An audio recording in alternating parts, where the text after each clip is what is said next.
দুটো সন্তান হবার পরে প্রথম সন্তানের এই বিষয়গুলো অবশ্যই বেশি করে খেয়াল রাখা উচিত। জানি না আমি ঠিকমতো খেয়াল রাখতে পারছি কিনা, আর এই বিষয়গুলো নিয়ে আজকে তোমাদের সঙ্গে কথা বলবো।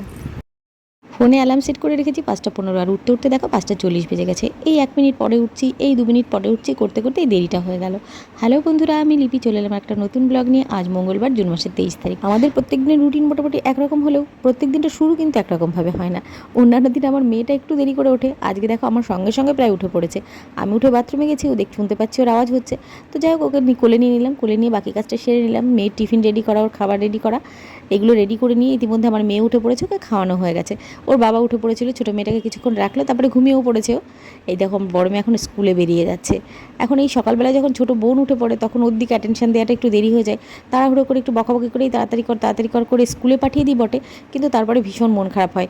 ও তো খুব একটা বড় না, এই তো কদিন আগে আমার একমাত্র ও ছিল, সব কিছুতে আদর করে করে শেখানো হতো, কিন্তু এখন দুটো নিয়ে সামলে উঠতে পারি না, যার কারণে কি হয় মাঝে মাঝে বড়টা একটু বকা খেয়ে যায়, তখন মনটা খুব খারাপ লাগে। তখন মনে হয় ওকে কি অবহেলা করে ফেলছি, মানসিকভাবে ওর ভিতরে কোনো চাপা কষ্ট থাকছে না তো। তো যাই হোক, সেগুলো পুষিয়ে দেওয়ার চেষ্টাও করি, বোঝানোর চেষ্টাও করি। তো দেখো ওরা বেরিয়ে গেল, রান্নাঘরটা গুছিয়ে নিয়ে ঠাকুর ঘরের কাজ সেরে নিলাম। ঠাকুরঘর দেখো পুজো দিয়ে ঠাকুর ঘর একদম পুরো মুছে বাসন টাসন পুরো পরিষ্কার করে রেখে দিয়ে আজকে একটু ভাবছি নিজের দিকেও খেয়াল দেওয়া শুরু করতে হবে, কারণ কয়েকদিন ধরে দেখতে পাচ্ছি আমার পায়ের মধ্যে কেমন একটা ব্যথা হচ্ছে, আবার ওয়েটটা বাড়তে শুরু করেছে। আমার ওয়েটটা আগাগোড়া একটু বেশি, কিন্তু আবার মনে হচ্ছে একটু বাড়তে শুরু করেছে, যার কারণে পায়ে কয়েকটা জায়গাতে একটু ব্যথা ব্যথা হচ্ছে। তো সেই কারণে ভাবছি একটুখানি হাঁটাচলা করবো।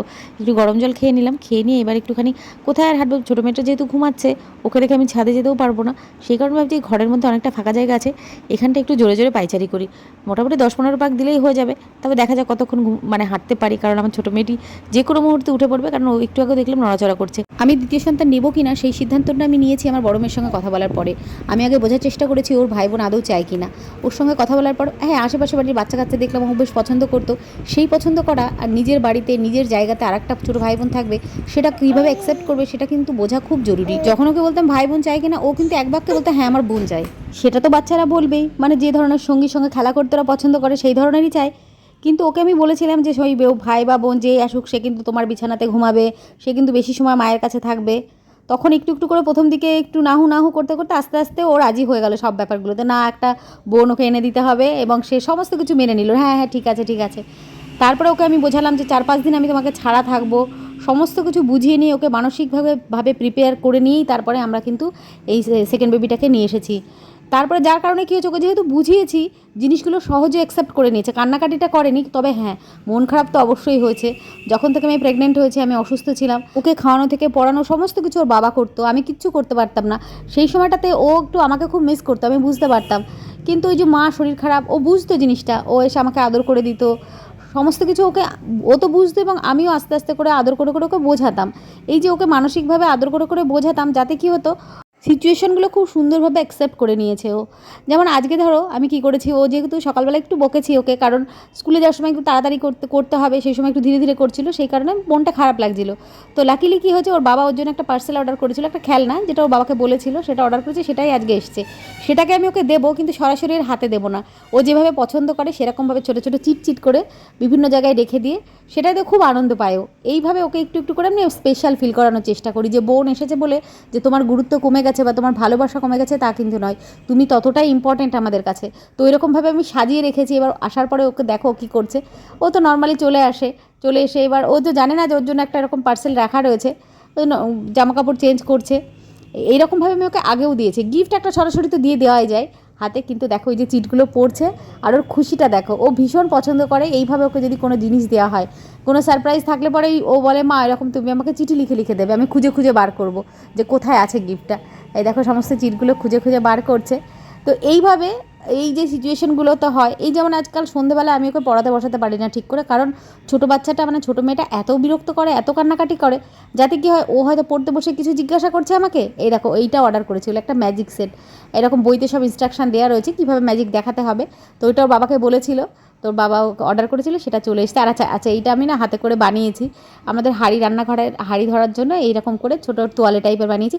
বাজারে তো কিনতে পাওয়াই যায়, তো বাজারে কেনার থেকে আমি নিজে হাতে করে তো বসেই থাকি টুকটাক কাজের ফাঁকে ফাঁকে। এটা আমি তৈরি করেছি দুদিনে তৈরি করেছি, একদিনে আমার সময় হয়নি। এখন দেখো এই 4টের কাছাকাছি বাজে, আমার পিসি এসেছিলো। আমার পিসি হচ্ছে উকিল।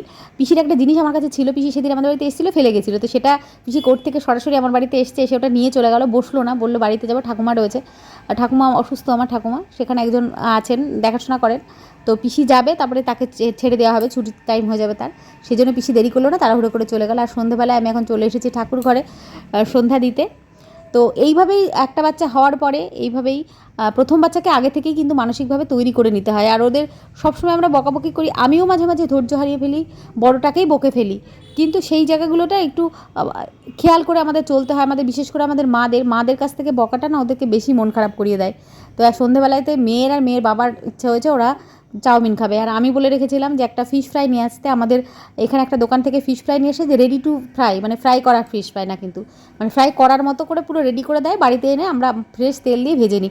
এটা কিছুটা হলেও হেলদি হয় আমার মনে হয়, কারণ ওই তেলগুলোতে কতগুলো ভাজা হচ্ছে, পরপর ভাজা হচ্ছে ভাজা তেলে। তো সেই কারণে আমি ওকে বলেছিলাম এরকম ready to fry fish fry নিয়ে আসবে, সেটা আমরা বাড়িতে ভেজে নেবো। সেটা আমি আর বাবা খাবো, মানে আমি আমার শ্বশুরমশাই খাবো, আর ওরা চাউমিন খাবে। তো ওদের জন্য চাউমিন করে দিচ্ছি। আর এদিকে পিসি চা করতে এসছে, বাবা উঠে পড়েছে, আর আমি সন্ধ্যা দিয়ে এই কাজে এসেছি। এবারে চাটা করে দিই, পিসি চাটা খেয়ে পিসি বেরিয়ে যাবে।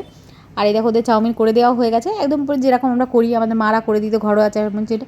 আর এই দেখো এইরকম ফিশ ফ্রাইও কিনে নিয়ে আসা, পুরো রেডি করা, আর সেটাকে জাস্ট আমরা ভেজে নিই। এই যে ভেজে নিই, এটা বাবার জন্য রেডি করেছি। আর ভিডিওটা আর বেশি বড় করতে পারিনি, তারপরে আমি বেশিটা সময় বড় মেয়ের সঙ্গে কাটিয়েছি, খেলা করেছি। এটা আমি করে থাকি, ওর সঙ্গে বিভিন্ন ধরনের ছোটো ছোটো খেলা করি। তাতে কী হয় যে ওর সঙ্গে যে আগের মতো গল্প করতে পারি না, পুরো সময়টাকে দিতে পারি না, সেটা একটু একটু করে ওকে আমি অন্য দিক থেকে পুষিয়ে দেওয়ার চেষ্টা করি। তো এটা আমার ছোটো মেয়ের খাবার রেডি করছি, আর এই রেডি করা দিয়ে আমার ভিডিওটা শেষ করছি আজকের মতো। টাটা, দেখা হবে পরের ব্লগে।